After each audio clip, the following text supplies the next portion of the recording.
สบายดีเนาะสุขสบายดีมีรายการที่กำลังฟังตอนนี้ทางคลื่น90.0 MHz ลาว Youth Radio เนาะแล้วก็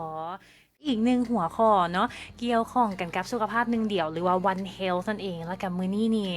ขาดบ่ได้เพราะว่าเราเว้าถึงหลายๆอันทั้งสุขภาพคนสุขภาพสัตว์ป่าสุขภาพสัตว์เลี้ยงและอีกอันหนึงที่ขาดบ่ได้ก็คือสุขภาพของสิ่งแวดล้อมนั่นเองเนาะมื้อนี้แขกสุดพิเศษของเฮากันเลยนี่แหละเข้ากันกับเพลงเลยเนาะคันเว้าถึงฝนนี่นอกจากน้ำแล้วเนาะบางเทื่อนี่ขี้เหงื่อลอยมาพร้อม เนาะคันซะแล้วมื้อนี้นี่เฮามาล้มกันเนาะเกี่ยวกับหัวข้อเปลี่ยนขี้เหงื่อให้เป็นทรัพยากรเนาะเฮ็ดจังใดปัญหาที่เฮาพบเห็นในปัจจุบันนี้เกี่ยวข้องกับขี้เหงื่อนี่จะสามารถแก้ไขร่วมกันไปได้เนาะภายใต้นี่แหละแนวความคิดของสุขภาพหนึ่งเดียวฉะนั้นข้าพเจ้าเนาะเพื่อบ่ให้เป็นการเสียเวลาจะขอต้อนรับแขกสุดพิเศษของเฮาเลยเนาะท่านนางสุขเสวยแก้วเทียมจันทร์ผู้ก่อตั้ง Zero Waste ลาวเนาะสบายดี สบายดี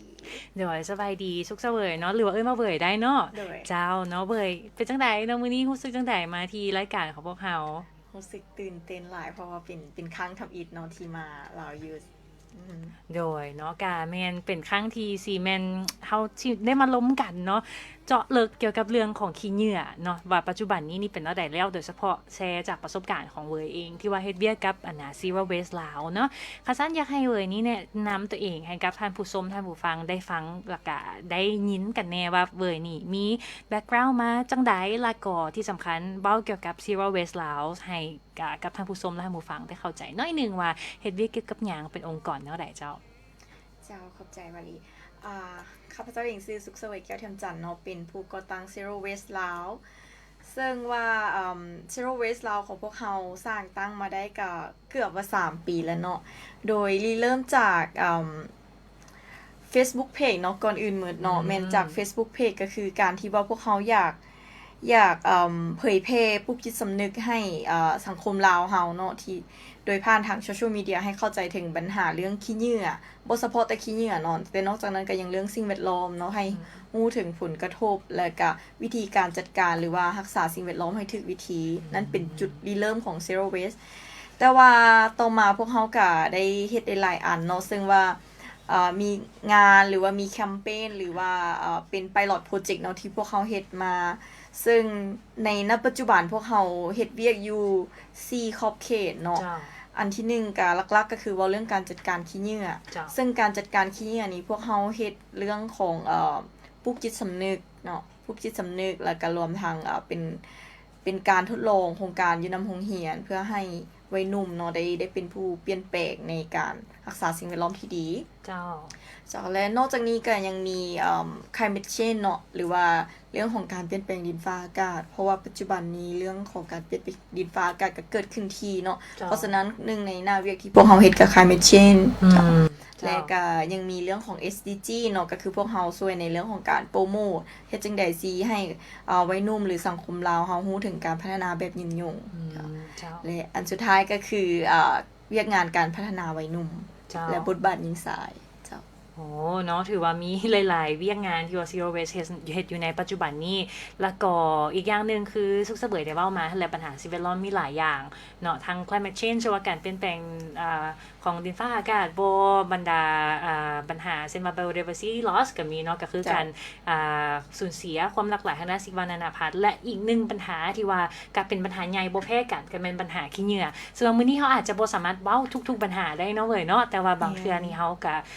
จะมาเว้าเกี่ยวกับปัญหา เกี่ยวกับปัญหาของขี้เหงื่อเนาะซึ่งว่าเป็นปัญหาใหญ่ของบ้านเฮาเนาะค่ะซั่นขอถามคำถามกับอีทเลยเกี่ยวกับหัวข้อของเฮาทุกเสวยคิดว่าจังใดเนาะคิดว่าแนวใดแดเกี่ยวกับปัญหาขี้เหงื่อและก็โดยเฉพาะแม่นปริมาณขี้เหงื่ออยู่ในสปป.ลาวในปัจจุบันนี้จ้ะสำหรับปัญหาขี้เหงื่อเนาะรู้สึกว่าปัจจุบันมันเริ่มเป็นปัญหาที่ว่าใหญ่ขึ้นแล้วเป็นปัญหาที่ว่ายังแก้บ่ตกจักเทื่อเนาะถ้าเปรียบไปในสมัยแต่ก่อนเนาะขี้เหงื่อก็สิบ่หลายเพราะว่าเรื่องของขี้เหงื่อนี่มันอิงตามการพัฒนาทางด้านเศรษฐกิจสังคมเฮาเจริญการจับจ่ายใช้สอยเนาะคนเฮาก็มีการซื้ออีหยังหลายขึ้นก็เลยเฮ็ดให้เกิดขี้เหงื่อหลายขึ้นเนาะแล้วบัดนี้บวกกับการขยายตัวของด้านประชากรเนาะประชากรที่เพิ่มขึ้นนำเนาะบ่เฉพาะแต่ว่าอยู่ตัวเมืองชนบทก็เช่นเดียวกันเลยเฮ็ดให้ขี้เหงื่อนี่ มีจำนวนที่หลายขึ้นแต่ว่าพฤติกรรมการจัดการขี้เหงื่อของคนเฮานี่ยังคือเก่ายังบ่มีการเปลี่ยนแปลงเนาะโดยเฉพาะบางเขตก็จูดขี้เหงื่อเนาะจูดขี้เหงื่อทิ่มขี้เหงื่อลงน้ำทิ่มขี้เหงื่อตามแคมทางเนาะถึงว่ามีการบริการ อันนี้มันซื่อให้เห็นถึงจิตสำนึกของคนเฮาเนาะและก็ยังระบบการจัดการขี้เหงื่อของบ้านเฮาซึ่งคิดว่ายังมีหลายอันที่ต้องได้ปรับปรุงรวมทั้งระเบียบกฎหมายนำเนาะเจ้าเนาะถือว่านี่แหละเนาะเป็นอย่างที่เราเห็นได้ก็คือปัญหามันเกิดขึ้นมาคือสุกเสวยได้ว่าเนาะมันปริมาณที่เพิ่มขึ้นแต่ว่าวิธีการจัดการก็ยังบ่สามารถรับมือกับความหลากหลายของขี้เหงื่อและโดยเฉพาะมันปริมาณที่เพิ่มขึ้นได้เนาะอันนี้นี่เป็นปัญหาและก็เลยอยากถามถึงเมื่อกี้นี่สุกเสวยว่าถึงเรื่องการจูดขี้เหงื่อเนาะก็เลยว่านี่แหละเฮาเว้ากันอยู่ทุกมื้อทุกวันว่ามันมีหลายๆการจัดการขี้เหงื่อที่รู้สึกว่ามันบ่ได้ประสิทธิภาพที่เราพบเห็นได้ในปัจจุบันนี้โดยทั่วไปก็เลยอยากถามสุกเสวยว่าอยากให้แนะนำผู้ที่ว่าฟังอยู่เนาะว่ามันมีวิธีการใดๆในปัจจุบันที่เฮาพบเห็นว่าประชาชนยังมีการเฮ็ดอยู่แต่ว่ามันบ่ได้ประสิทธิภาพหรือว่าเป็นวิธีการจัดการขี้เหงื่อที่ผิดเจ้าหลักๆเนาะอยู่บ้านเฮาคันสิว่าละบ่เฉพาะแต่อยู่ในตัวเมืองหรือว่าเขตนอกเนาะพวกเฮามักจูดขี้เหงื่อซึ่งเป็นวิธีการจัดการที่พวกเฮาคิดว่ามันบ่เป็นหยังเนาะจูดขี้เหงื่อถ้าเปรียบในสมัยแต่ก่อนขี้เหงื่อที่พวกเฮามีก็จะเป็นประเภทแต่เศษใบไม้หรือใบหญ้าเนาะที่เฮาจูดแต่ว่าบวกกับปัจจุบันนี้บ่ว่าจะเป็นพลาสติกหรือว่าสารเคมีต่างๆเนาะเฮาก็จูดเนาะแล้วเลยเฮ็ดให้คนเฮานี่นะยังบ่คิดว่าการจูดเหล่านั้นน่ะมันเป็นมลพิษแต่ก็ยังสูดดมเอาที่บางครั้งเนาะมีผู้เฒ่าผู้แก่มีเด็กน้อยหั่นน่ะเฮายังบ่ตระหนักถึงเรื่องนั้นหั่นน่ะตัวนี้ก็เป็นปัญหาหลักๆที่ว่าสังคมเฮาต้องได้เปลี่ยนเพราะว่าสุดท้ายแล้วเนาะผลกระทบต่อสุขภาพของเฮาโดยเฉพาะระบบการทางเดินหายใจหลายๆอันเนาะที่มันตามมามันอาจจะบ่เกิดขึ้นภายใน 2-3 มื้อแต่ว่ามันจะสะสมเข้าไปซึ่งสะสมเข้าไปจนเฮ็ดให้เกิดบางครั้งกับเป็นมะเร็งหรือว่าหลายๆอันได้เนาะเพราะว่าคันมันสะสมเข้าไปเทื่อละเล็กเทื่อละน้อยนี่เป็นปัญหาคันสิเว้าแล้วก็สุขภาพเนาะต่อมาอันนี้มันต่อกับตัวเฮาเองหลักๆเลยแต่ถ้าต่อมาก็คือว่าเรื่องของสิ่งแวดล้อมถ้าเบิ่งไปแล้วถ้าเฮาทิ่มตามแคมน้ำเนาะลงน้ำแม่นไผมีหยังอยู่ในน้ำเนาะก็คือสัตว์น้ำคนเฮาอาศัยสัตว์น้ำหรือว่าแม่น้ำเนาะยกตัวอย่างเฮากับหาปูหาปลาเนาะประชาชนก็กินปูกินปลาแต่ว่าขี้เหงื่อลงไปในน้ำปลาก็ไปกินขี้เหงื่อสุดท้ายแม่นไผจับปลามากินกับคนเฮาอันนี้มันเป็นตองโซ่ที่เฮายังส่วนใหญ่เฮายังเบิ่งแต่ว่าเฮาจัดการซ้ำนี่แล้วแต่ว่ามันกระทบโดยรวมเบิดเจ้าเนาะก็ถือว่ามีหลายๆวิธีการจัดการที่แนะนำแต่ว่าทั้งนี้ทั้งนั้นประชาชนลาวเฮาหลายๆท่านก็ยังเลือกที่จะจูดขี้เหงื่อแล้วก็เลือกที่จะถิ่มขี้เหงื่อลงสู่แม่น้ำเนาะซึ่งว่าเป็น2วิธีที่สุกเสวยเองก็คิดว่ามันบ่เป็นวิธีการที่ว่าถูกต้องเพราะปานใดเนาะคิดว่าเป็นหยังที่ยังเฮ็ดให้ปัจจุบันนี้ประชาชนยังเลือกที่จะใช้2วิธีนี้อยู่เนาะเพราะว่าตามที่วลีเห็นก็คือว่ามันมีหลายๆโครงการที่กับทั้งปลุกระดมทั้งให้ความรู้เนาะเกี่ยวกับว่ามันส่งผลสะท้อนที่บ่ดีเนาะใดๆแต่ว่า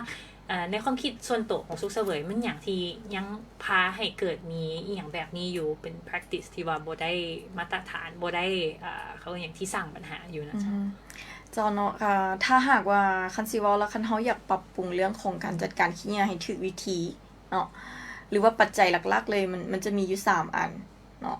อันที่1ก็คือเริ่มจากตัวคนเฮาเองก็คือเรื่องจิตสำนึกเนาะจิตสำนึกของคนเฮาเองเนาะอันที่2ก็คือว่าเรื่องของระบบการ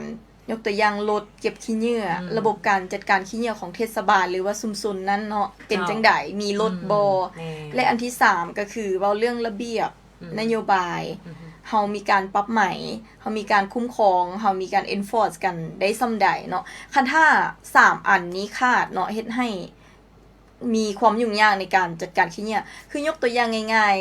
ๆยกตัวอย่างเช่นข้าพเจ้าเองเนาะก็บ่มีรถที่เข้าไปเก็บขี้เหงื่อเนาะข้าพเจ้าอยู่โรงเสียงดีพุ่นเนาะแล้วบัดนี้ในเมื่อบ่มีรถเก็บขี้เหงื่อแต่ว่าข้าพเจ้ามีจิตสำนึกยกตัวอย่างเนาะจิตสำนึกแล้วข้าพเจ้าเฮ็ดจังได๋ข้าพเจ้าก็คือมีการแยกขี้เหงื่อ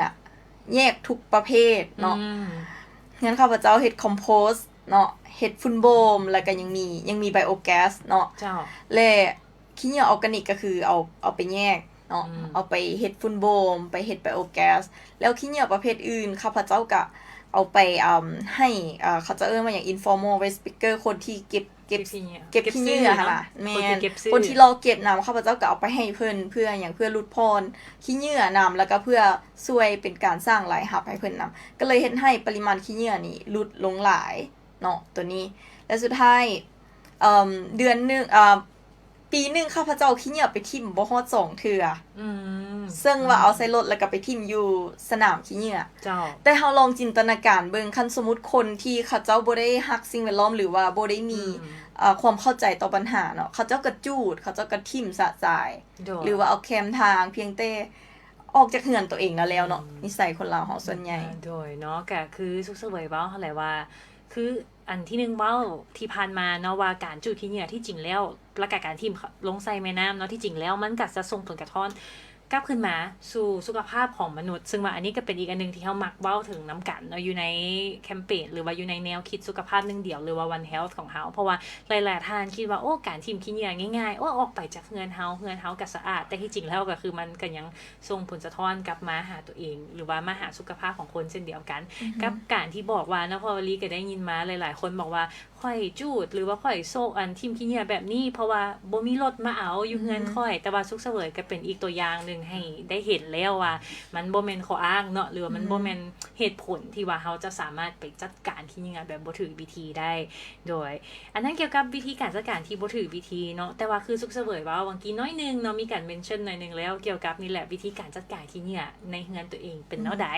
ก็เลยอยากให้แนะนำผู้ชมผู้ฟังอยู่ณตอนนี้ว่ามีวิธีการจัดการขี้เหงื่อใดแดที่ Zero Waste และก็ในนามสุขเสวยเองแม่นอยากจะแนะนำให้ผู้ฟังผู้ชมว่าเป็นวิธีการจัดการขี้เหงื่อที่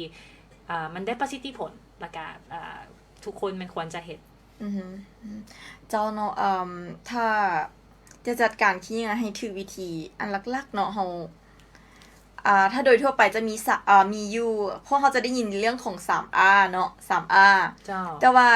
3R นี่ก็ยังบ่สามารถเฮ็ดให้พวกเราสามารถจัดการขี้เหงื่อได้เบิดเพราะฉะนั้นพวกเราต้องคิดถึง 8R แล้วเนาะโดยทั่วไป Zero Waste เฮาเวลาพวกเราเฮ็ดเวียกหรือว่าพวกเราไปปลุกจิตสำนึกพวกเราจะเว้าถึง 8R เนาะซึ่ง 8R ของพวกเรานี่ทำอิฐเนาะ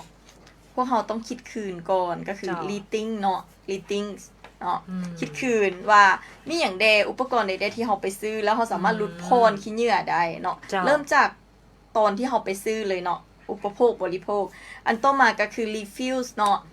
คือ refill นี่ก็คือเวลาเราไปซื้อเครื่องซื้อของเวลาเขาเจ้าเอาถุงยางพลาสติกให้เนาะถ้าหากเป็นไปได้ 2-3 อันที่เราสามารถจับเองได้หั่นน่ะเราก็เพียงแต่ปฏิเสธว่าบ่เอาถุงยางเด้อเนาะอันนี้ก็เป็นการลดพรขี้เหงื่อไปในตัวละอันต่อมาก็คือ reuse เนาะการใช้ซ้ำใช้คืนเนาะมีอันใดที่ว่าสามารถใช้ซ้ำใช้ได้หลายๆครั้งเนาะก็ใช้ต่อมาก็จะเป็นเรื่องของrepair เนาะrepair ก็คือจะเป็นบางอันใดที่เราสามารถซ่อมแปลงคืนได้เนาะโดยที่บ่ให้มันทิ่มเป็นขี้เหงื่อแล้วก็ยัง reduce เนาะ reduce เฮาสิเฮ็ดจังได๋สิลดขี้เหงื่อให้ได้หลายเนาะแล้วก็ recycleบางอันเฮาก็ re-gift ก็คือการแบ่งปันการแชร์บางคนมีหลายก็หักไว้สุดท้ายมันเป็นสิ่งเสร็จเหลือเนาะแทนที่เฮาจะเอาไปแบ่งปันเอาไปแชร์เอาไปให้คนอื่นนำที่เขาเจ้าคิดว่ายังใช้ประโยชน์ได้และต่อมาก็ recover นี่จะเว้าเรื่องของการอยู่สนามแล้วเนาะว่าเฮาสิเฮ็ดจังได๋ขี้เหงื่อที่อยู่สนามเฮาจะจัดการอันนี้จะเป็นเรื่องของระบบโรงงานเนาะแล้วก็มีทั้งrecycle เนาะอันนี้ก็จะเป็นแล้วก็แต่ว่าถ้าจะสามารถเฮ็ดได้แท้ๆเนาะอยู่เฮือนตัวอย่างว่าเฮามีขี้เหงื่อเนาะสิ่งที่ตัวอย่างข้าพเจ้าปฏิบัติหรือว่าเวลาข้าพเจ้าไปเฮ็ดเวียกกับองค์กรต่างๆที่พวกเฮาเฮ็ดเริ่มเฮ็ดก็คือ1เฮาต้องเริ่มต้นจากการแยกขี้เหงื่อเนาะแยกขี้เหงื่อตัวอย่างขี้เหงื่อทั่วไปมีหยังแน่เนาะขี้เหงื่อที่สามารถรีไซเคิลได้เด้มีหยังแน่เนาะเฮาแยกออกอาจจะเป็นอยู่3ประเภทหลักๆก็ได้เนาะขี้เหงื่อรีไซเคิลและต่อมาก็จะเป็นพวกออร์แกนิกเนาะถ้าขี้เหงื่อรีไซเคิลนี่เฉลี่ยเนาะจะอยู่ประมาณ 25-30% จ้ะ แล้วขี้เหงื่อออร์แกนิกนี่จะอยู่ประมาณ 50-60% เนาะก็คือขี้เหงื่อที่ย่อยสลายได้โดยเฉพาะประเภทใบไม้หรือว่าเศษอาหารและสุดท้ายขี้เหงื่อทั่วไปก็จะเหลืออยู่ประมาณ20% ลองจินตนาการเบิ่งเนาะว่าถ้าหากเฮาแยกพวกนี้ออกเนาะสุดท้ายเหลือแต่ขี้เหงื่อทั่วไปที่จะลงทิ่มลงอยู่สนามหรือว่าอยู่บนทิ่มเนาะเจ้าโดยขอบใจหลายๆเนาะสุขเสวยอันนี้ก็เห็นดีนำเนาะเพราะว่าวิธีการจัดการขี้เหงื่อที่ได้ผลที่สุดเนาะก็แม่นการลุดพรขี้เหงื่อที่ไปแลนด์ฟิลเนาะคือที่สุขเสวยว่าเมื่อกี้ให้น้อยที่สุดเท่าที่จะน้อยได้คือสุขเสวยเองก็แม่นได้มีการแยกขี้เหงื่อแล้วขี้เหงื่อที่มันสามารถสร้างเป็นมูลค่าได้หรือว่า value เนาะเอาไปขายหรือเอาไป recycle ไปผลิตคืน reuse หรือว่าไปใช้คืนน้ำเนาะอันนี้ก็เป็นวิธีการที่ว่าดีอีกอันนึงเพราะว่ามื้อนี้หัวข้อเฮาก็เว้าถึงกันที่ว่านี่แหละเฮาสิสร้างให้ขี้เหงื่อไปเป็นอันใดที่มีคุณค่าได้แนวใดหนึ่งในวิธีที่สุขเสวยแนะนำก็แม่นการแยกขี้เหงื่อเนาะเพราะว่าสถิติของขี้เหงื่อที่ว่ามันรีไซเคิลได้อะเนาะตัวอย่างเช่นเป็นแบบ PET บ่ PP HDPE ที่ว่าเป็นพลาสติกที่ว่าสามารถไปผลิตใหม่ได้หรือว่ารีไซเคิลนี่นะมันถือเอาไปรีไซเคิลแท้ๆมีแต่น้อยกว่า 10% ประมาณ 9% เนาะสุขเสวยเนาะมันเกิดมาจากการบ่แยกนี่แหละเนาะเนาะอันนี้ก็เป็นวิธีนึงที่ว่าดีแล้วก็น่าสนใจเนาะใครที่ว่าเบิ่งอยู่สามารถถามคำถามมาให้ทาง Zero Waste สุขเสวยได้เนาะนี่โอ้เห็นหลายๆแฟนคลับเนาะของสุขเสวย FC เว้ยเด้อเนาะแล้วก็เพิ่นบอกว่านี่เรามี2คำถามที่เฮาอยากจะถามซึ่งอาจจะrelate กับสิ่งที่ว่าสุขเสวยได้แชร์มาเมื่อกี้นี้เนาะเพิ่นบอกว่าอยากถามว่าเฮาจะสร้างให้ทุกคนเป็นเจ้าการในการรักษาสิ่งแวดล้อมได้แนวใดเนาะพร้อมกันกับนี่เลยอีกคำถามนึงที่อาจจะคล้ายๆกันเนาะแต่ว่าอาจจะเจาะลึก specific เข้าไปในน้อยนึงก็แม่นเพิ่นบอกว่าจะมีมาตรการและปลุกระดมบ่ให้ประชาชนทิ่มขี้เหงื่อลงแม่น้ำและวิธีการทิ่มขี้เหงื่อที่ว่าบ่ได้ประสิทธิผลหั่นนะลดลงมาแนวใดแดเนาะเพื่อว่าสร้างให้มันมาเป็นรายรับและกระตุ้นแรงจูงใจให้ประชาชนด้วยเจ้าตอบเลยบ่ตอบเลยเจ้าเนาะสำหรับมาตรการที่ว่ายกตัวอย่างว่าเฮาจะเฮ็ดจังได๋ให้เขาเจ้าบ่ไปทิ่มขี้เหงื่อลงแม่น้ำเนาะวิธีการก็คืออันนึงเฮาต้องจัดบ่อนทิ่มให้เขาเจ้าให้มันถูกวิธีถูกบ่อนเนาะถ้าหากเฮามีแต่ไปบอกว่าบ่ต้องทิ่มขี้เหงื่อลงแม่น้ำเนาะแล้วเขาเจ้าสิเอาไปทิ่มลงไสเนาะแต่อย่างเขาเจ้าสิจัดการจังได๋เพราะฉะนั้นเวลาเฮาไปห้ามหรือว่าเฮาไปบอกเฮาต้องมีโซลูชันให้เขาเจ้านำเนาะและโซลูชันนั้นหรือว่าวิธีการแก้ไขนั้นก็คือทางเทศบาลหรือว่าทางตัวเมืองนั้นๆเนาะต้องมีโบนจัดสรรทิ่มขี้เหงื่อให้ถูกโบนเนาะถ้ามีแล้วสิ่งที่ต้องเฮ็ดก็คือระดมเขาเจ้าเนาะเผยแพร่ข้อมูลให้เขาเจ้าฮู้ว่าผลกระทบของการทิ่มขี้เหงื่อลงแม่น้ำแล้วมันมีอย่างแน่เนาะทิ่มขี้เหงื่อซัดทรายมันมีอย่างใดแล้วถ้าบ่ให้ไปทิ่มนั้นทางเทศบาลหรือว่าทางตัวเมืองนั้นก็ต้องมีการโฆษณาอบรมหรือว่าเผยแพร่ว่าเฮามีจุดทิ่มขี้เหงื่ออยู่นี่เนาะและถ้าจะดีกว่านั้นก็คือต้องมีระบบการเก็บเมียนมีรถเก็บเมียนขี้เหงื่อเนาะ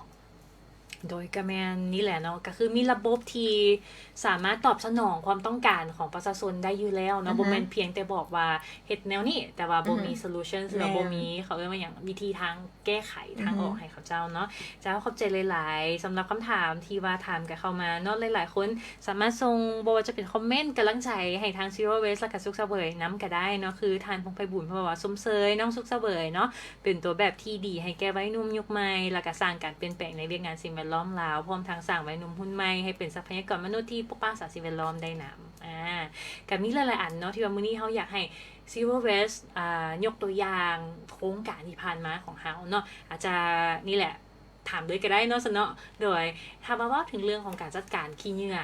ที่ได้ประสิทธิผลเนาะผ่านมา Zero Waste อาจจะยกตัวอย่างหน่อยนึงว่ามีโครงการใดๆที่ว่าเฮาได้เฮ็ดผ่านมาและเห็นว่ามันเกิดมาผลที่ดีหรือมีท่าแฮงท่าเอียงที่ว่าจะได้รับผลสำเร็จในต่อไปเนาะและเป็นย้อนหยังเจ้าเจ้าเนาะในนี้จะยก2กรณี2แต่ว่าพวกเฮาก็เฮ็ดหลายๆเจ้ากับโรงเรียนกับทางองค์การจัดตั้งสากลนำหรือว่าของเราของการเนาะในเมื่อปีบ่แม่นปีกายนี่เนาะเดือนแล้วนี่เนาะพวกเฮาลงไปเฮ็ดกิจกรรมเป็นโครงการ Youth Climate Action วัยหนุ่มเพื่อลดพรการเปลี่ยนแปลงดินฟ้าอากาศไปอยู่ทางภาคใต้เนาะอยู่แข่งเซโก ถ้าจิวบ่ผิดมันแข็งใส่กล่อง เจ้า ปีก่อนเนาะปีกายนี้แม่นพวกเขาไปสร้างระบบการเฮ็ดฝุ่นโบมให้โรงเรียน เจ้า แล้วพวกเขามอบถังการคัดแยกให้โรงเรียน แล้วปีนี้ไปเนาะพวกเขาไปเห็นอาจารย์อยู่โรงเรียน เป็นโรงเรียนกินนอนส่วนเผา เจ้า อาจารย์เพิ่นก็เอาขี้เหงื่อเนาะเป็นประเภทแต่ละประเภทกระตุกกระป๋องอีหยังเพิ่นก็แยกแล้วเพิ่นก็เอาไว้ขายแล้วประเภทเศษใบไม้หรือเศษอาหารเพราะว่าเป็นโรงเรียนกินนอนแล้วเศษอาหารต่างๆเนาะนักเรียนก็เอาไปใส่คอกฝุ่นโบมเนาะอันนี้เป็นตัวอย่างหนึงที่ว่าประสบผลสำเร็จและเวลาพวกเขาลงไปเนาะก็คือโครงการที่พวกเขาไปเมื่อกี้นี้แม่นเว้าเรื่องการลดพรการเปลี่ยนแปลงดินฟ้าอากาศแล้วก็พวกเขาก็ไปปลูกต้นไม้แล้วเวลาไปเห็นอาจารย์ที่ว่าในปีที่ผ่านมาเฮาเป็นคนที่ว่าอธิบายให้อาจารย์เนาะว่าต้องเฮ็ดแบบนี้ต้องเฮ็ดแบบนี้เด้ออาจารย์เป็นการฝึกแต่ว่าปีนี้พวกเฮาไปอาจารย์เป็นคนอธิบายเนาะเพราะว่ามีโรงเรียนจาก25โรงเรียนของแขวงมาแล้วอาจารย์เพิ่นก็อธิบายพวกเฮาเฮ็ดจังซี่หั่นน่ะแล้วโรงเรียนอื่นเพิ่นก็สนใจแล้วเพิ่นสิเฮ็ดนํเนาะอันนี้ก็เป็นสิ่งหนึ่งที่ว่าหลายๆโรงเรียนสามารถนำไปจัดตั้งปฏิบัติเนาะเพื่อลดพรการจุดขี้เหงื่อและนอกจากนี้ก็ยังได้ฝุ่นโบมเนาะแล้วก็ลดปริมาณขี้เหงื่อหรือว่าค่าใช้จ่ายเนาะและอีกกรณีหนึ่งก็คือพวกเราเฮ็ดเวียกกับองค์กรNorwegian People Aid เนาะของการของ NPA เนาะอยู่ทางเวียงจันทน์และก็อยู่ทางปากเสซึ่งอันนี้เป็นตัวแบบได้ดีหลายที่ว่าพวกเราคันสิว่าเป็นโครงการเขาเอิ้นว่า Green Office เนาะซึ่งว่าพวกเราตั้งเป้าในการลดพรขี้เหงื่อพวกเขาสามารถลดพรขี้เหงื่อได้ก่อนหน้าที่พวกเขาจะสร้างระบบหั่นเนาะขี้เหงื่อเดือนหนึงจะมีอยู่ประมาณ35เป่าเนาะจากโครงการและหลังจากพวกเขาไปเซตระบบเฮ็ดให้ขี้เหงื่อเนาะเดี๋ยวนี้พวกเขาก็ติดตามนำเพราะว่าจะมีรีคอร์ดอยู่ประมาณ12เป่าเท่านั้น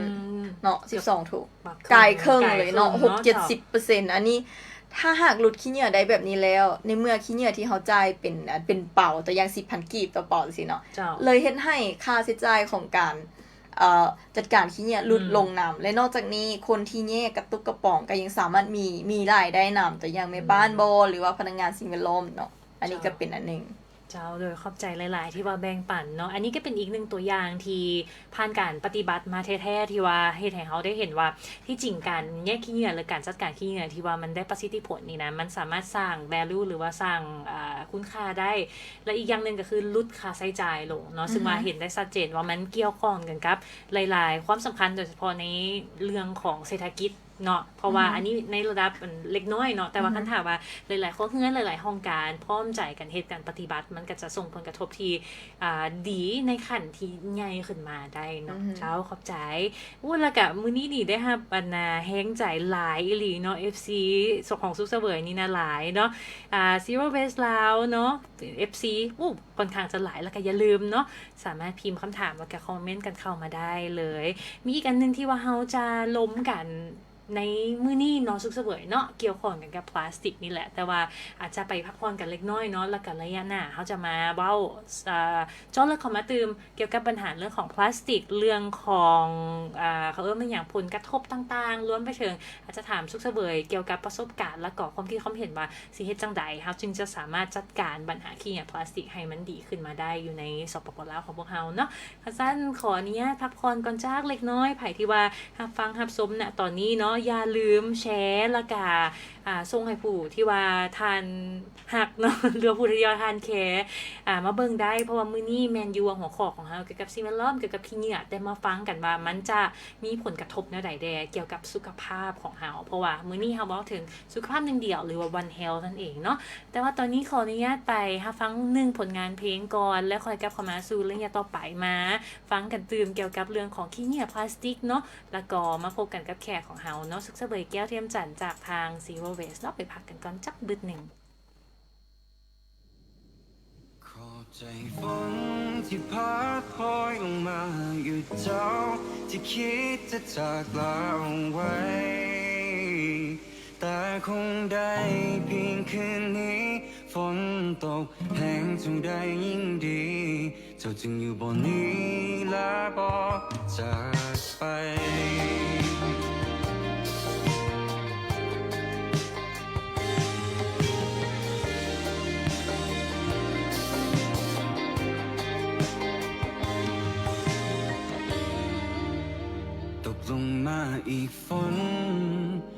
คนคนนี้เจอไปเป็นคอยที่ต้องเสียใจโอ้โอ้โอ้ห้องดังขึ้นอีกฟ้ากบคืนคำบอกลา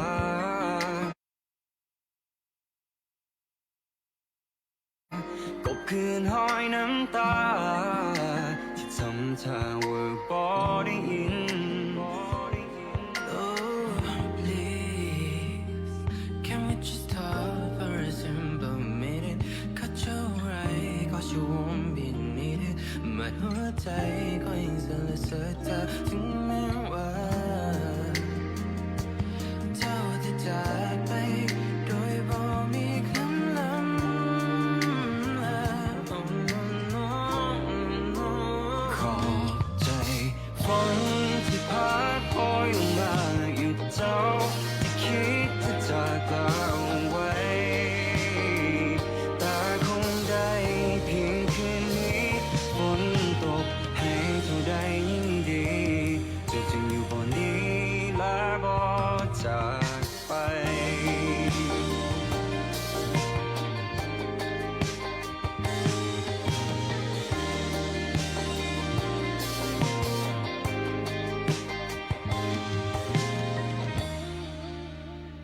เกือบหมดแล้วทุกสิ่งที่ได้สร้างไว้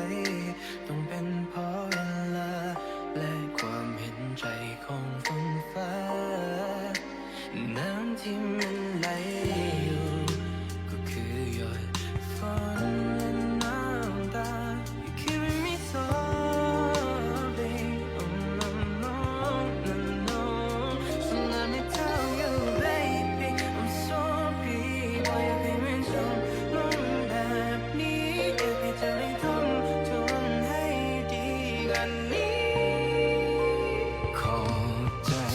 ฝนที่พัดโปรยลงมาหยุดเจ้าที่คิดจะจากลาไว้แต่คงได้เพียงคืนนี้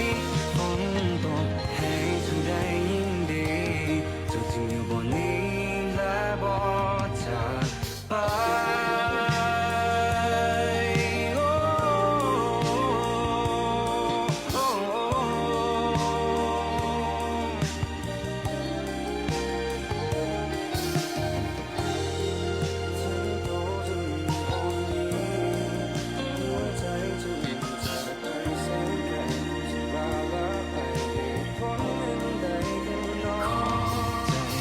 โอ้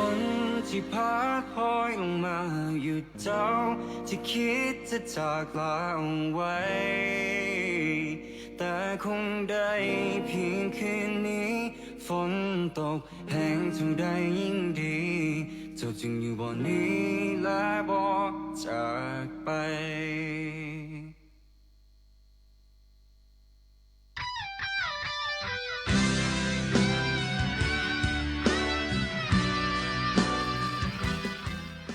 มาเนาะขอต้อนรับกลับเข้าสู่รายการที่2ของรายการ Edutainment เนาะความรู้สึกความบันเทิงมื้อนี้กาแมนมีแขกพิเศษของเฮาสุขเสวยแก้วเทียมจันทร์เนาะจากทาง Zero Waste ลาวเพิ่นเป็นผู้ก่อตั้งมานั่งอยู่กับเฮาอยู่บ่อนี้บางกี้นี่เฮาได้โอ้ล้มกันไปในเรื่องของขี้เหงื่อเนาะโดยรวมเนาะเว้ยเนาะเกี่ยวกับการจัดการขี้เหงื่อทั้งวิธีที่ผิดวิธีแล้วก็วิธีที่เฮาแนะนำ8R ว่ามีหยังแน่ไผที่ฟังบ่ทันเนาะสามารถกลับไปฟังได้เพราะว่ามื้อนี้นี่เฮาจะ record กันปะไว้อยู่ทาง Facebook ของเรา Youth Radio เนาะแชร์ซ้ำเบิ่งซ้ำฟังซ้ำได้เลยเนาะอาจจะฟังแบบคือพอดแคสต์ก็ได้เนาะเปิดไว้แล้วก็เฮ็ดกินบ่หรือว่าแยกขี้เหงื่อไปนํฟังไปนํก็ได้เนาะสำหรับมื้อนี้ก่อนที่ว่าจะเข้าพาร์ท2ของพวกเฮาเรื่องที่2เนาะมีคำถามจากทางบ้านเนาะเพิ่นขอถามเข้ามาว่าอยากให้สุขเสวยนี้บ่ให้ฟังเติมเกี่ยวกับในเรื่องของขี้เหงื่อเคมีเนาะว่าเฮามีวิธีทำลายแนวใดๆเพื่อบ่ให้เป็นมลพิษเจ้าเนาะสำหรับขี้เหงื่อเคมีหรือว่าขี้อันตรายเนาะที่จริงเนาะถ้าหากว่าเฮามีวิธีการแยกหรือว่าเป็นระบบที่ต้องจัดการให้ถูกต้องนะก็คือขี้เหงื่อพวกนี้จะต้องถูกแยกและนำไปฝังหรือว่าเผาในหน้าที่นี้ก็คือต้องเป็นเตาเผาเฉพาะคือประเทศเพื่อนบ้านหรือว่าประเทศที่เขาเจ้าเจริญเนาะเขาเจ้าจะเอาขี้เหงื่ออันตรายเหล่านี้ไปเผาเนาะเก็บแยกเลยโดยที่บ่ให้รวมกับขี้เหงื่อประเภทอื่น แต่ตัวนี้ก็ยังเป็นปัญหาใหญ่ของบ้านเฮาเลยเนาะเพราะว่าขี้เหงื่อส่วนใหญ่หันก็ยังถูกเก็บรวมกันโดยเฉพาะขี้เหงื่อเคมีเนาะแต่ว่าผลกระทบที่บ่ได้เฉพาะแต่ว่าสิ่งแวดล้อมเนาะแต่ว่าผู้ที่เก็บขี้เหงื่ออยู่สนามขี้เหงื่อเนาะ เจ้า คือข้าพเจ้ากับทีมงานได้มีโอกาสเฮ็ดเวียกกับม คนที่เขาเจ้าเก็บขี้เหงื่อไปขายอยู่สนามขี้เหงื่อเนาะฮู้บ่สิ่งที่เขาเจ้าขอมาก็คืออยากให้แยกขี้เหงื่ออันตรายออก อืม เนาะเพราะว่ามันกระทบต่อสุขภาพเขาเจ้าหลายตัวนี้ เจ้า แต่ว่าเรื่องนี้วิธีการแก้ไขก็คือถ้าหากว่าเป็นไปได้เนาะกับโดยเฉพาะทางภาคส่วนที่เกี่ยวข้องเนาะถ้ามีสามารถมีระบบหรือว่ามีโรงงานที่สามารถเผาหรือว่าจัดการขี้เหงื่อนี้ได้ แต่ว่าในระดับชุมชนเฮาเด้เนาะหรือว่าส่วนตัวเฮาเองเนี่ยเฮาจะเฮ็ดหยังไดถ้าหากเฮาสามารถแยกเนาะ อืม แยกขี้เหงื่อนี้ออกแต่ก็ต้องมีคิดว่าในต่อไปก็ต้องมีการหมายหรือว่ามีอย่างที่เป็นสัญลักษณ์ให้ฮู้หั่นแหละว่าอันนี้เป็นขี้เหงื่ออันตราย เจ้า เพื่อว่าผู้ที่เขาเจ้าไปเก็บเนาะเขาเจ้าจะบ่แยกและที่สำคัญเฮาบ่ควรเอาขี้เหงื่อของพวกเฮานี่ไปฝังหรือว่าเอาไปทิ่มอยู่น้ำสวนเนาะ อืม หลายๆคนที่ข้าพเจ้าได้ลงเฮ็ดเวียกอยู่ในท้องถิ่นเนาะ อืม เขาเจ้าคิดว่าอุ้ยดินสวนเฮาเอาไปถมอยากถมสวนจังซี่นะ เจ้า แล้วก็เอาขี้เหงื่อไปทิ่มใส่หั่นแล้วบางครั้งก็มีขี้เหงื่อเคมีนี่ไปนำ อืม แล้วสุดท้ายเขาก็ไปปลูกหั่นปลูกนี่ปลูกไม้ปลูกอีหยังอยู่สวน แล้วเคมีเหล่านั้นมันก็ซึมซับเข้าไปเนาะตัวนี้คิดว่าเขาควรแยกละทิ่มให้ถึกบอน โดยเห็นดีเนาะว่าควรจะถึงแยกแล้วก็มีเลเบลหรือว่ามีเครื่องหมายหรือว่าเป็นถงหนึ่งคืออยู่บางประเทศเพิ่นก็จะมีถงที่ใส่เฉพาะขี้เหงื่ออันตรายต่างหากเป็นสีแดงเลยจังซี่เนาะเบิ่งแล้วฮู้เลย และโดยเฉพาะแม่นคืออยู่บ้านเฮาเนาะคือสุขสวยว่าบางทีก็คือมีวิธีต่างหากก็คือการเผาบ่คือเขาบ่ต่อเนาะแม่นบ่เพิ่นก็มีเตาเผาต่างหากฉะนั้นไผที่ว่ามีขี้เหงื่ออันตรายจะไปขี้เหงื่อการแพทย์คือเดี๋ยวนี้เฮา ATK เนาะสมมุติตัวอย่างอาจจะใส่ในถุงที่มันเบิ่งแล้วฮู้เลยว่ามันเป็นขี้เหงื่ออันตรายเพิ่นจะได้แบบจัดการเผาไปเนาะคือสุขเสบยว่าบางทีนี่มีผู้ที่เพิ่นเฮ็ดเวียกเก็บขี้เหงื่อแยกขี้เหงื่อเพิ่นอาจจะบ่ต้องได้รับผลกระทบเหล่านั้นไปเนาะขอบใจหลายๆสำหรับคำถามจากทางบ้านของพวกเราเนาะถามเข้ามาได้อีกหลายๆยังมีเวลาเหลืออยู่เนาะตั้งบ่ครึ่งชั่วโมงเลยล้มกันต่อไปนี่เอาล่ะเนาะมื้อนี้อีกหัวข้อนึงที่เราอยากจะมาล้มแล้วก็เป็นอีหยังที่เป็นฮอตท็อปิกเนาะเดี๋ยวนี้เนาะเป็นฮอตเป็น hot issues ว่าจังซันสไปเนาะก็คือปัญหาขี้เหงื่อพลาสติกนั่นเองว่าปัญหาพลาสติกเดี๋ยวนี้บ่ได้เป็นพลาสติก pollution ละล่ะเนาะเป็นพลาสติก crisis แล้วอยากรู้ว่าสุขเสวยคิดเห็นแนวใดเกี่ยวกับปัญหาขี้เหงื่อพลาสติกในปัจจุบันนี้ทั้งอยู่ในสปป.ลาวและก็ในทั่วโลกเจ้าเจ้าเนาะสำหรับขี้เหงื่อพลาสติกนี่รู้สึกว่าเป็นฮอตท็อปิกที่หลายๆองค์กรหรือว่าหลายๆประเทศพยายามแก้ไขปัญหานี้อยู่เนาะขี้เหงื่อพลาสติกนี่คันสิเว้าเลยบ่ฮอด10%ซ้ำเนาะที่ถูกเอาไปรีไซเคิลเนาะกับบวกใส่ปัจจุบันนี้ประเภทขี้เหงื่อพลาสติกเพิ่มขึ้นหลายเพราะว่าหยังมันเป็นสิ่งที่อำนวยความสะดวกเนาะแต่ว่าบางครั้งการที่ว่าเฮามีสิ่งที่อำนวยความสะดวกมันกลับเป็นการเพิ่มมลพิษเนาะตัวนี้แล้วปัญหามันก็คือการจัดการเนาะมันมีหลายแล้วเฮายังบ่สามารถเก็บไปรีไซเคิลได้บางขี้เหงื่อพลาสติกจำนวนหลายก็ถูกจูดหรือว่าถูกทิ่มเจ้าเนาะและสิ่งที่สำคัญก็คือขี้เหงื่อพลาสติกมันบ่ได้ย่อยสลายภายในระยะเวลาปี1 2ปีเนาะมันอยู่นับตั้งแต่ขั้นต่ำก็คือ20ปี500 600ปีเนาะอยู่ในสิ่งแวดล้อมนั้นก็เลยเฮ็ดให้ทุกๆองค์กรหรือว่าหลายๆประเทศต้องมาเบิ่งนำกันว่าเฮ็ดจังไดในรุ่นต่อๆไปสิบ่มีแต่ขี้เหงื่อพลาสติกตกค้างไว้ให้เนาะโดยเนาะก็คือว่านี่แหละมันยากอีหลีที่ว่าที่จริงมันง่ายที่จะผลิตขึ้นมาแล้วก็นำไส้มันบ่คือสวยๆแล้วมันสะดวกเนาะมันเบามันถูกแต่ว่าไส้แล้วจังได๋ต่อก็คือว่ามันกลายเป็นขี้เหงื่อแล้วก็คือมันสิอยู่หั่นเป็นเวลาหลายปีคือสุขเสวยเว้าเนาะวลีเองมักไส้เข้ามามันบ่ย่อยสลายเลยหมายความว่ามันยังสิอยู่หั่นเนี่ยเป็นผีตัวนึงเนาะบ่เห็นแล้วแต่ก็ยังอยู่หั่นเนาะเพราะว่าอีกอันนึงที่เฮาสิเว้าถึงนี่แหละเกี่ยวกับไมโครพลาสติกเนาะแม่นบ่ไมโครพลาสติกนี่ก็เลยอยากถามสุขเสวยเนาะว่าคิดเห็นจังใดล่ะมันมีอันตรายเนาะไหนแดต่อกับสุขภาพของมนุษย์พอมื้อนี้เฮาก็เว้าถึงสุขภาพนึงเดียว One Health เนาะก็เลยนี่แหละอยากให้แชร์ให้ฟังหน่อยนึงจ้ะ เจ้าเนาะหลายๆคนก็อาจจะฮู้ไมโครพลาสติกหลายๆคนก็อาจยังบ่ฮู้ว่าไมโครพลาสติกมันเป็นหยังที่จริงมันมีความเป็นอันตรายหลายและก็สูงเลยเนาะสำหรับไมโครพลาสติกยกตัวอย่างว่าไมโครพลาสติกนี่มันจะมีอยู่หลักๆก็คือจะ2ประเภทเนาะประเภทที่มันเป็นบีดคือตัวอย่างที่เฮามักเห็นอยู่ในประเภทเครื่องสำอางจังซี่นะตัวอย่างโฟมล้างหน้าหรือว่าสบู่เนาะที่ว่าเขาเจ้าใช้ตัวนี้เพื่ออย่างเพื่อเก็บรักษาคุณภาพหรือว่าเพื่อให้มันอยู่ได้โดนเนาะและอีกหนึ่งก็คือที่เราจะเห็นไมโครพลาสติกที่มันแปรรูปยกตัวอย่างจากถุงยางหรือว่าผลิตภัณฑ์ที่เป็นพลาสติกแล้วมันย่อยเนาะมันย่อยเป็นเม็ดน้อยๆหั่นน่ะเนาะตัวนี้เวลามันลงน้ำไปเนาะมันจะเป็นไมโครที่แบบน้อยหลายเนาะความอันตรายของมันก็คือมันสามารถไปดักจับกับเคมีที่ลงอยู่ในน้ำหรือว่าสารเคมีที่อยู่น้ำดินเนาะมันจะไปเกาะตัวจับกันเนาะและลองจินตนาการเบิ่งมันไปจับกันแล้วบางเทื่อไข่เทาจังซี่นะเนาะมันก็ไปเกาะรวมกันทั้งมีไมโครพลาสติกทั้งมีเคมีทั้งมีเทาแล้วบัดนี้ต้องโซ่ของมันต่อไปก็คือปลาสัตว์น้ำมันไปกินเนาะมันไปกินพวกไมโครพลาสติกนั้นแล้วต่อมามันก็กลับมาสู่มนุษย์เฮาเองตัวเฮาเองเพราะเฮาไปกินปลาแล้วข้าพเจ้าเคยได้เรียนเนาะตอนเรียนอยู่AIT เนาะไมโครพลาสติกนี่นะหรือว่าพวกเคมีพวกที่เป็นหัสดาเนี่ยเนาะเวลามันเพิ่มระดับตัวอย่างว่าไปกินปลาไปกินแล้วคนเฮาไปกินเนาะความอันตรายมันเนาะมันจะเพิ่มสูงขึ้นเนาะเฮาอาจจะบ่เห็นว่ามันมีอยู่ในไส้ปูไส้ปลาหรือว่าตัวปลาแต่ว่ามันเป็นไมโครเนาะที่ต้องได้ใส่กล้องจุลทรรศน์แล้วเคมีมันก็จะเข้ามาอยู่ห่างกายของเราเลยเฮ็ดให้สะสมเข้าไปเห็นบอกว่าปัจจุบันนี้คนเฮามีการเจ็บเป็นมีระบบ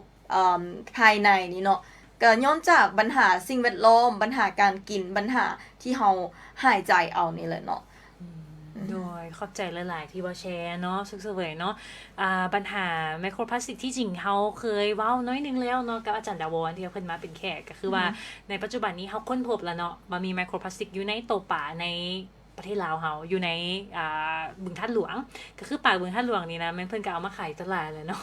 คันซั่นแล้วนี่แหละคิดไว้เลยว่ามันอาจจะเข้ามาอยู่ในโตของเฮาแล้วก็คือไมโครพลาสติกเพิ่นบอกว่าในอาทิตย์นึงคนเฮากินแบบประมาณการ์ดเครดิตการ์ดหนึ่งเนาะคันซั่นเป็นอีหยังที่ว่าเป็นตาห่วงใยหลายเป็นตาอันน่ะเขาเรียกว่าหยังเป็นตาให้ความสำคัญนำเนาะอันนี้เนาะขอบใจสุขเสวยที่ว่าแชร์เนาะแล้วอยากรู้ว่าอีหยังแน่ที่ว่าสามารถเป็นอันตรายให้กับคนได้สมมุติตัวอย่างคือบางกี้นี่เฮาว่าโอ้หลังจากเข้าไปในโตแล้วจังซี่นะบางคนคิดว่าบางเทื่อเข้าไปมันก็อยู่หั่นเนาะขับถ่ายมันก็ออกมาบ่จังซี่นะแม่นบ่หรือว่ามันสิมีอันตรายอีหยังใดอื่นจากไมโครพลาสติกเวลาเข้าไปในร่างกายแล้วมันสามารถเฮ็ดอีหยังได้แน่ตัวอย่างให้ฟังแน่เจ้าเนาะคือถ้าหากว่ามันเข้าไปในร่างกายของเฮาร่างกายของเฮาจะดูดซับเอาสารเคมีเหล่านั้นเนาะจ้ะแล้วมันบ่ได้หมายความว่าทุกอย่างที่เข้าไปร่างกายของเฮาแล้วมันจะออกมาเลยเนาะมันจะมีสารเคมีที่ไปเกาะไปจับเนาะและสามารถก่อให้เกิดเป็นมะเร็งได้เนาะตัวนี้หรือว่ากระทบต่อระบบการเจริญพันธุ์เนาะเพราะว่าอย่างมันมีสารเคมีอยู่ในหั้นเนาะทั้งมีไมโครพลาสติกแล้วเฮาก็บ่สามารถรู้ได้ว่าน้ำอยู่ในน้ำหั่นเนาะว่ามันมีเคมีประเภทใดๆเพราะว่าอย่างคนเฮาก็เอาขี้เหงื่อไปทิ่มเนาะลักลอบเอาขี้เหงื่อไปทิ่มลงน้ำหรือว่าน้ำเปื้อนอีหยังจากของน้ำจากเฮือนสารก็ปล่อยลงแม่น้ำเนาะและอีกอันนึงเนาะเว้าเรื่องความอันตรายหรือว่าปัญหาของไมโครพลาสติกที่อยู่ในน้ำที่ว่าพวกเฮาใช้อยู่ในนครหลวงก็คือมาจากแม่น้ำโขงเนาะแล้วการถ้าหากว่าเฮาจัดการขี้เหงื่อบ่ถูกวิธีเฮาไปทิ่มลงแม่น้ำเนาะมันก็จะเข้าสู่ในระบบน้ำประปาของเฮาได้เช่นกันและการออกแบบของระบบน้ำประปาของพวกเฮาก็ยังบ่ได้มีถึงกับขั้นว่าต้องกันตองพวกไมโครพลาสติกเนาะและอันนี้ถ้าหากว่าพบเห็นอยู่ในน้ำประปาเนาะมูลค่าในการที่ว่าจะมาออกแบบระบบบำบัดน้ำเนาะมันก็สูงเช่นเดียวกันเพราะฉะนั้นมันเป็นต้องโซ่ที่ว่าบ่ได้อยู่ในแต่ระบบร่างกายของเฮาแต่ว่ามันยังสร้าง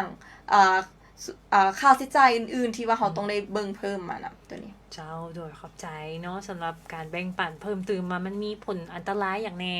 คือนี่แหละ ตอนที่ว่าค้นพบพลาสติกที่เป็นไมโครพลาสติกใหม่ๆเขาก็คิดว่าอาจจะบ่มีปัญหาอย่างที่เนาะบางเทื่อมันอาจจะแบบว่าออกมาจากห่างไกลของเฮาก็ได้แต่ว่าคือทุกเสวยได้แชร์แล้วก็มีนักวิทยาศาสตร์เพิ่นก็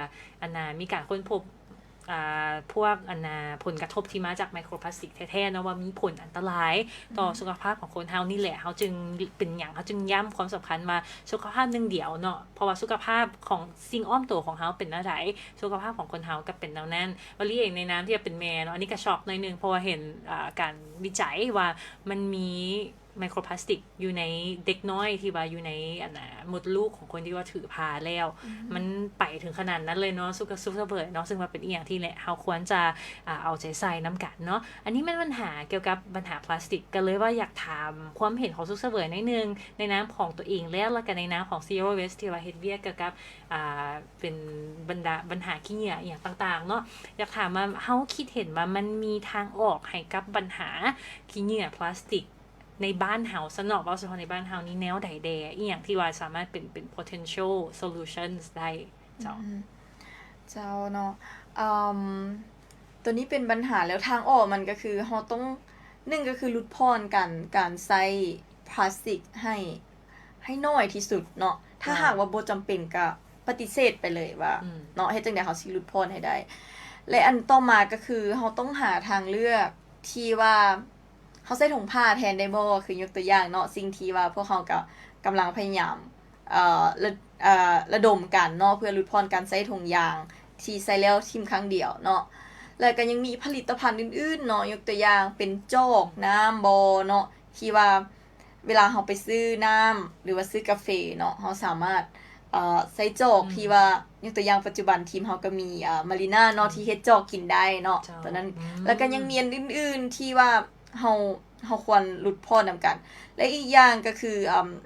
เราต้องเลือกผลิตภัณฑ์ที่เป็นมิตรต่อสิ่งแวดล้อมนำเนาะคิดว่าปัจจุบันหลายๆภาคส่วนเนาะก็กำลังค้นคว้ากำลังซอกหาวิธีว่าสิเฮ็ดจังได๋ผลิตภัณฑ์ที่เป็นทางเลือกค่ะเนาะมันจะมีต้นทุนหรือว่ามันจะสามารถตอบโจทย์ได้กับสังคมเราของพวกเขาโดยค่ะซั่นคิดว่ามันเป็นไปได้เนาะที่ว่าเราจะสามารถลดพรพลาสติกได้อยู่ในสังคมเราเนาะอาจจะมีหลายๆจริงน่าจะมีหลายๆตัวอย่างที่ว่าหลายๆประเทศสามารถเฮ็ดได้ซึ่งเฮาก็สามารถเฮ็ดได้เช่นเดียวกันคือสุขเสวยว่าบางทีมันจอกกินได้บ่เนาะโอ้น่าสนใจเนาะตัวนี้เนาะก็เป็นอีหยังที่ว่าสามารถลดพรขี้เหงื่อได้มีหลายๆคำถามเนาะในนี่ที่จริงเนาะเพิ่นบอกว่าเฮ็ดจังไดเนาะเพราะว่าแยกถึงวิธีแล้วแต่ว่าการเก็บกับไปเก็บรวมคือเก่าอันนี้ตัวนี้สุขเสวยรู้สึกจังไดหรือว่ามีความคิดแนวใดเจ้าหลายคนมักมีแนวความคิดว่าเก็บก็เก็บรวมคือเก่าเนาะยกตัวอย่างถ้าเฮาแยกเนาะ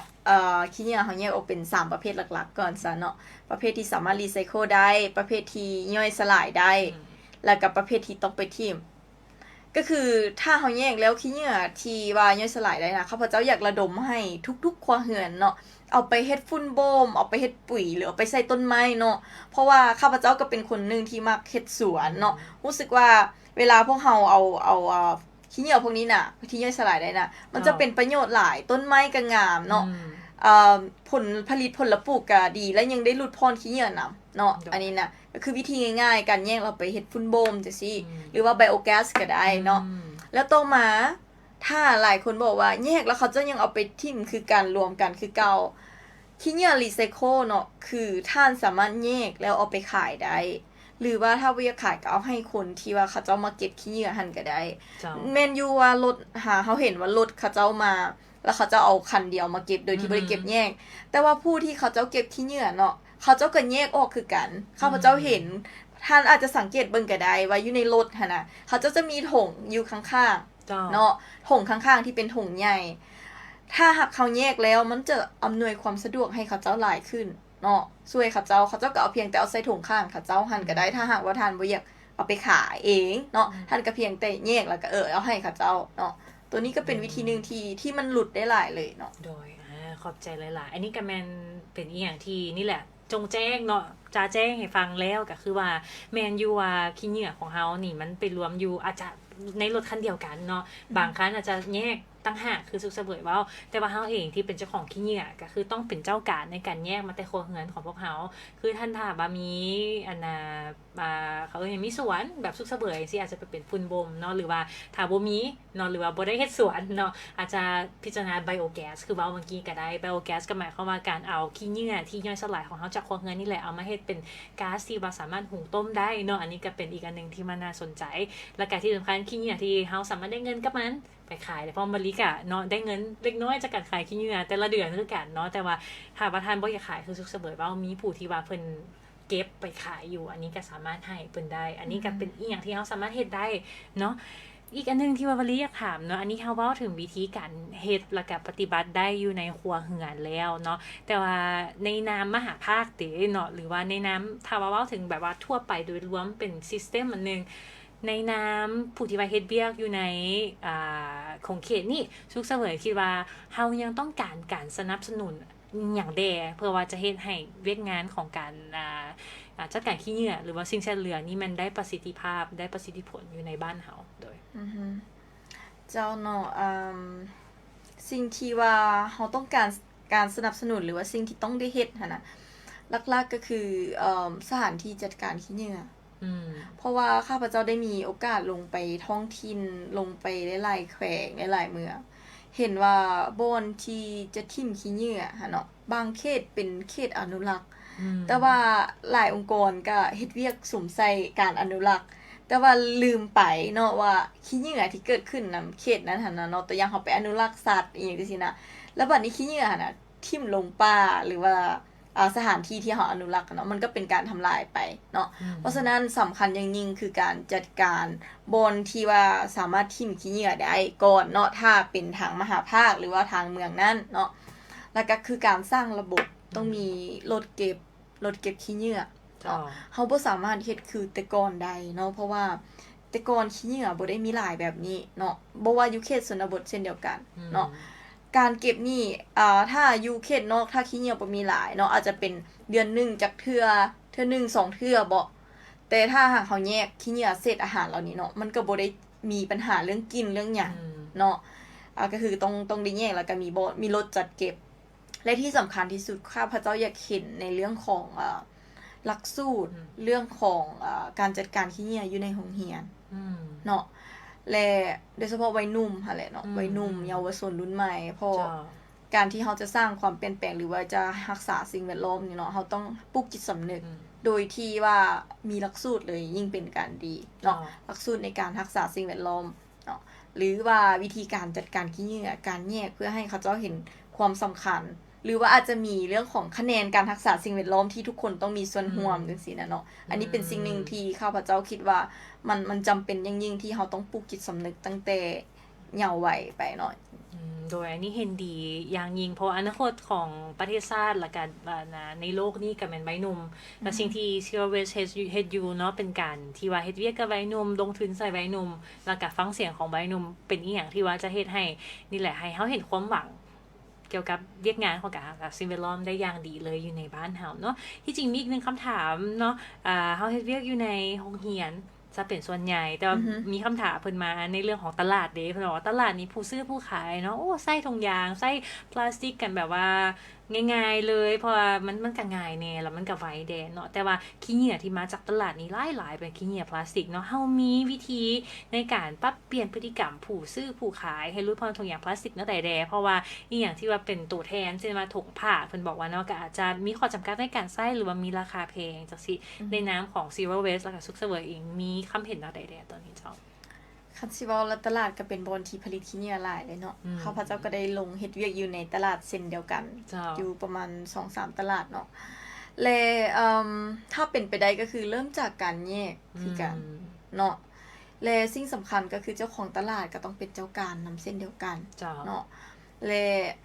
เว้าเรื่องการแยกขี้เหงื่ออยู่ในตลาดเนาะมันบ่ได้เฉพาะแต่ว่าลดขี้เหงื่อแต่ลดค่าใช้จ่ายฮู้บ่ว่าในแต่ละเดือนเนาะเจ้าของตลาดเพิ่นก็จ่ายค่าจัดการขี้เหงื่อหลาย10ล้านคือกันบางตลาดที่ใหญ่อันนั้นเนาะถ้าเฮาสามารถมีระบบในการแยกที่ดีเนาะและมันก็มีความท้าทายอยู่บ่ว่าเฮ็ดจังได๋เฮาสิลดพ้นถุงพลาสติกอยู่ในตลาดนี้ได้เนาะนอกจากระเบียบนี้เฮาต้องเบิ่งในเรื่องของแรงจูงใจเช่นเดียวกันยกตัวอย่างว่า เขาอาจจะมีโปรโมชั่นอย่างบ่จังซี่นะเนาะหรือว่าอาจจะเป็นกิจกรรมเนาะที่ให้อีเริ่มอาจจะบ่ถึงกับขั้นว่าแบรนด์พลาสติกเด้อจังซี่เนาะเขาก็ต้องมีการ step by step ค่อยเป็นค่อยไป เจ้า ในการลดพรเนาะก็ต้องเบิ่งคืนและถ้าหากเขาอยากให้ตลาดลดพรขี้เหงื่อเนาะสมมุติว่าเจ้าของตลาดอยากลดพรขี้เหงื่อเขาก็ต้องเบิ่งว่าถ้าเขาเจ้าลดพรแล้วผู้ที่มาเก็บขี้เหงื่อดีเนาะแรงจูงใจมันต้องอยู่นำทุกภาคส่วนเนาะเพราะว่าบางคนเขาเจ้าคิดว่าการจัดการขี้เหงื่อหรือว่าการแยกขี้เหงื่อมันเป็นการไปเพิ่มเวียกเนาะแทนที่ค่อยมีเวียกต้องเฮ็ดอันนี้เป็นอย่างค่อยต้องไปเฮ็ดอันนี้เพราะฉะนั้นเขาต้องเบิ่งนำเรื่องขององค์ประกอบอื่นนะว่าถ้าเขาเจ้าเฮ็ดแล้วเนาะนอกจากการรักษาสิ่งแวดล้อมที่ดีเด้มันยังเป็นการช่วยลดต้นทุนอื่นๆของเขาเจ้าได้ตื้มอีกบ่จังซี่เนาะเขาก็ต้องเบิ่งให้มันเป็นองค์ประกอบโดยรวมโดยก็ถือว่านอกจากสิว่าไงสร้างแรงจูงใจคนรักษาสิ่งแวดล้อมและก็สิลดพรการนำใช้ขี้เหงื่อพลาสติกแบบนำใช้เทื่อเดียวแล้วเนาะแรงจูงใจอันอื่นคือสุขเสวยเบาก็สำคัญเช่นเดียวกันเพราะบ่แม่นทุกคนที่จะให้ความสำคัญเรื่องของสิ่งแวดล้อมเท่ากันเนาะคันคนที่อาจจะคิดว่ามันเป็นเวียกคือสุขเสวยว่าจะมีแฮงจูงใจอันอื่นบ่เนาะอันนี้ขอบใจหลายๆเนาะสุขเสวยเนาะที่จริงยังมีอีกหลายๆคำถามหรือบ่เนาะสามารถส่งกับเขามาได้แต่ว่ามื้อนี้มีแฮงใจล้นเหลือเลยเนาะจากทางน้องๆอาจจะมาทาง Zero Waste แน่แล้วก็ผู้ที่ว่าติดตามเวียกงานของ Zero Waste แต่เนาะก็อยากให้สุขเสวยเนาะฝากน้อยหนึ่งกันแล้วกัน2อย่างเนาะมื้อนี้เนาะอาจจะเดินทางมาเกือบว่าสุดท้ายของรายการแล้วอาจจะ2อย่างที่1แม่นอาจจะเว้าถึงเวียกงานของ Zero Waste เนาะว่ามีหยังให้ผู้ชมผู้ฟังในมื้อนี้นี่นะติดตามฟังนำกันได้แดเนาะแล้วก็อันที่2แม่นอาจจะทิ่มท้ายให้แน่น้อยหนึ่งเกี่ยวกับประเด็นและก็หัวข้อของเฮาในมื้อนี้เกี่ยวข้องกันกับการสร้างขี้เหงื่อสร้างสิ่งเหลือให้เป็นอีหยังที่ว่ามีคุณค่าเนาะว่าอีหยังที่ว่าเป็นใจความสำคัญที่เฮาอยากจะเว้าถึงมื้อนี้ให้ท่านผู้ชมท่านผู้ฟังได้เก็บเอาไปคิดแล้วก็ไปนำใช้ปฏิบัติได้แท้เจ้าเชิญเลยเจ้าเนาะข้าพเจ้าอยากฝากZero Waste เนาะให้บรรดาท่านติดตามหรือว่าติดตามผลงานของพวกเราหรือว่าอยากเป็นส่วนหนึ่งในการรักษาสิ่งแวดล้อมเนาะและพวกเราก็มีกิจกรรมหลายๆอันบ่ว่าจะเป็นการสร้างความสามารถให้วัยหนุ่มหรือว่าถ้าหากท่านอยากเป็นส่วนหนึ่งในการลดพรการเปลี่ยนแปลงดินฟ้าอากาศพวกเราก็มีเว็บไซต์เนาะท่านสามารถเข้าไปเบิ่งและก็ลงทะเบียนเนาะพวกเราตอนนี้พวกเรากำลังสร้างระบบที่ว่าถ้าหากผู้ใดที่ปลูกต้นไม้แล้วเขาจะมีคล้ายๆกับว่าเป็นการคิดไล่เรื่องของคาร์บอนว่าท่านสามารถลดคาร์บอนได้เท่าใดท่านปลูกจากต้นเนาะอันนี้เป็นการประกอบส่วนเนาะแล้วพวกเราก็กำลังอยู่ในขบวนการที่ออกแบบคล้ายๆกับเป็น certificate ให้น้องไปยังยืนว่าโอเคต้นไม้ของทานเท่านี้แม่นสามารถลดคาร์บอนได้เท่านี้จังซี่เนาะอันนี้เป็นสิ่งหนึ่งที่พวกเขากำลังเฮ็ดและถ้าหากวัยหนุ่มผู้ใดที่สนใจอยากเป็นหนึ่งในทีมงานของ Zero Waste ก็สามารถติดตามได้เนาะเพราะว่าในวัยนี้พวกเขาจะมีการประกาศรับอาสาสมัครเช่นเดียวกันเนาะและพวกเขาก็ยังจะมีงานวัยหนุ่มเพื่อการพัฒนาแบบยืนยงเนาะจัดขึ้นอยู่ประมาณเดือน10ของปีนี้เจ้าและอีกอันนึงเนาะว่าเรื่องของการจัดการขี้เหงื่อข้าพเจ้าอยากให้ทุกคนเบิ่งคืนว่าเฮาบ่อยากเอาทรัพยากรมาใช้แล้วเฮาทิ่มขี้เหงื่อไว้ให้รุ่นลูกรุ่นหลานของพวกเฮาเนาะข้าพเจ้าบ่อยากเห็นการหาปลาในเมื่อก่อนแล้วตอนหน้ารุ่นลูกรุ่นหลานหรือว่าคนรุ่นต่อไปจะต้องได้ไปพายเรือเก็บพลาสติกหรือว่าขี้เหงื่อเอาไปขายเนาะแทนที่เขาเจ้าจะได้หาปูหาปลาเนาะแต่กับต้องไปเก็บขี้เหงื่อแต่ซะเนาะอันนี้มันมีความเป็นไปได้หลายถ้าหากว่าพวกเฮาบ่จัดการขี้เหงื่อในมื้อนี้ให้ดีเนาะแล้วก็ที่สำคัญการรักษาสิ่งแวดล้อมหรือว่าการรักษาการจัดการขี้เหงื่อทุกวิธีก็คอนเซปต์ง่ายๆก็คือเป็นการรักษาสุขภาพของเฮาเองเนาะมันบ่หมายความว่าเฮาจะไปรักโลกรักหยังแต่เฮามารักตัวเองเพื่อให้ร่างกายของพวกเฮาหรือว่าสุขภาพของพวกเฮาหลุดพ้นจากการได้รับมลพิษหรือว่าผลกระทบเอานั้นเนาะเจ้าโอ้ขอบใจหลายๆเนาะสุขเสวยที่จริงสามารถไปต่อได้เนาะมีเวลาอีกน้อยนึงเนาะแต่ว่ามื้อนี้นี่ เฮงใจท่วมท้นอีหลีนอกจากจะมีคอมเมนต์และกาคำถามให้ทางZero Waste ของพวกเราเนี่ยแล้วเนาะก็ยังมีหลายๆบทสนทนาที่ว่าอยู่ในคอมเมนต์ของเราเช่นเดียวกันเนาะหลายๆทานนี้สนทนาการเกี่ยวข้องกันกับวิธีการเช่นจังใดให้มีการลดพรขี้เหงื่อมีการจัดการขี้เหงื่อที่ถูกวิธีแล้วก็ได้ประสิทธิผลเนาะแต่ว่ามื้อนี้นี่ขอบใจสุขเสวยหลายๆที่ว่าให้เกียรติมาในรายการของพวกเราแล้วก็มาเว้าเกี่ยวกับเรื่องของการจัดการสิ่งเหลือเชื่อว่ายังมีหลายๆอันที่ว่าเราต้องได้จัดการแล้วก็เฮ็ดร่วมกันเนาะเป็นอันนึงอันเดียวกันเพราะว่าคือที่เว้าหั่นแหละอีหยังก็คือมันรวมอยู่ในสุขภาพอันเดียวกันเนาะก็คือเป็น one health เป็นสุขภาพหนึ่งเดียวสุขภาพตัวใดที่ว่าเป็นสุขภาพของเฮามันก็เกี่ยวข้องกันกับสุขภาพของสิ่งแวดล้อมสัตว์ป่าแล้วก็สัตว์เลี้ยงนั่นอีกเนาะอันนี้มันสิ่งที่เราต้องการจะสื่ออยู่ในแคมเปญของพวกเฮาและพร้อมกันถ้าว่าผู้ใดที่ว่าสนใจอยากรับรู้ข้อมูลเพิ่มเติมเกี่ยวกับ one health หรือว่าสุขภาพหนึ่งเดียวเนาะมันสามารถเข้าไปเบิ่งได้ที่เพจ Facebook ของเพิ่นสุขภาพหนึ่งเดียวเนาะหรือว่า one health นั่นเองเนาะมี2ภาษาเนาะสามารถไปไลค์ไป follow แล้วก็แชร์ได้มีหลายๆข้อมูลนอกจากจะเป็นเรื่องของสิ่งแวดล้อมแล้วเนาะก็เป็นเรื่องของสุขภาพของคนเฮาน้ำสุขภาพของสัตว์ป่าน้ำอันนี้นี่สำคัญหลายๆขอบใจสุขเสวยหลายๆคันซีรีแคปมื้อนี้นี่ก็โอ้หลายเนาะแต่ว่าอย่าลืมอีกอันนึงเนาะไปไลค์ไป follow page ของ Zero Waste ลาวได้เพราะว่าเพิ่นมีหลายๆโครงการที่น่าสนใจถ้าว่าเป็นใบนมอาจจะรอท่าเนาะสิเปิดไวๆนี้แล้วครับอาสาสมัครแล้วกันหลายๆโครงการถ้าว่าบ่แม่นใบนมก็บ่เป็นหยังเนาะเพราะเฮายังมีหลายๆกิจกรรมภายใต้ Zero Waste ก็คือท่านสามารถปลูกต้นไม้แล้วก็ไปคิดไล่เบิ่งได้ว่าเฮานี่ eco friendly แล้วก็ช่วยโลกได้หลายส่ำใดแล้วก็อย่าลืมเนาะขอทิ้งท้ายกันน้อยนึงเกี่ยวกับเรื่องของการจัดการสิ่งเหลือคือเฮาว่ากันหั่นแหละแม่นถ้าว่าเป็นไปได้แม่นลดพรก่อนบ่นำไส้เนาะบ่ให้เกิดขี้เหงื่อขึ้นมาหรือถ้าเกิดขี้เหงื่อขึ้นมาแล้วเฮ็ดจังได๋สิมีการคัดแยกมันไปในบอนที่มันควรจะไปตัวใดที่สร้างรายรับสร้างคุณค่าได้เนาะก็ส่งไปบอนนั้นการที่ว่าจะลดพรขี้เหงื่อให้ได้หลายที่สุดแม่นการที่เฮาพยายามลดพรขี้เหงื่อที่จะบ่ส่งไปแลนด์ฟิลหรือสนามขี้เหงื่อหลายที่สุดนั่นเองเนาะอีกครั้งนึงขอบใจสุขเสวยหลายๆเด้อขอบใจหลายๆแล้วก็ขอบใจท่านผู้ชมท่านผู้ฟังเนาะสามารถไปชมฟังเพิ่มเติมฟังคืนได้ไปที่หาก็ฟังณตอนนี้เนาะที่ Facebook ของ How Loud Youth Radio เนาะแล้วก็อย่าลืมมาพบกันใหม่ในข้างหน้าเนาะแคมเปญของ How One Health หรือว่าสุขภาพหนึ่งเดียวนั่นเองแต่ว่าสำหรับมื้อนี้เนาะผิดพลาดประการใดขอโทษขออภัยเนาะขอขอบใจหลายๆแต่ทุกท่านที่ว่าให้เกียรติติดตามรับฟังสำหรับมื้อนี้วลีและก็แค่